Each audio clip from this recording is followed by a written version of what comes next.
Bu doktorlik darajasidagi dohyona favqulodda hiyla. Odatda hech kim bo'lishmaydi. Birinchi, hamma barmoqlaringiz kuchli elim superkley bilan yopishib qolsa. Barmoqlaringizga biroz tuz va oq sirka surting. Bir necha soniya muloyim ishqalang, tezroq ajraladi. Ikkinchi, qo'lingizga mayda sanchiq shikost kelsa, uni chiqarish aslida juda oson. Avval biroz oq sirka quyib yumshating, keyin shprits yordamida ehtiyotkorlik bilan torting. Sanchiq oson chiqadi. Uchinchi, uzuk barmog'ingizga tiqilib qolsa, inja jayin ip muammoni tez hal qiladi. Avval ipning uchini uzuk ostiga kiriting, qolgan qismini barmoq bo'ylab o'rab chiqing. Yuqori uchini torting, uzuk aylanib oson chiqib ketadi. To'rtinchi, agar bola qo'lingizni plastik zip-tay bilan bog'lab qo'ysa, uni qaychi bilan kesmang. Klemp joyini qisqich bilan bosib qo'ying, oson ochiladi.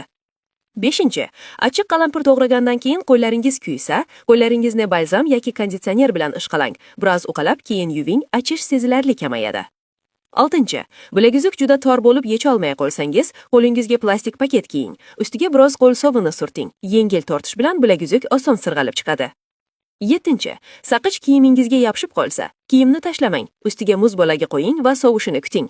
Saqich ancha oson ajraladi.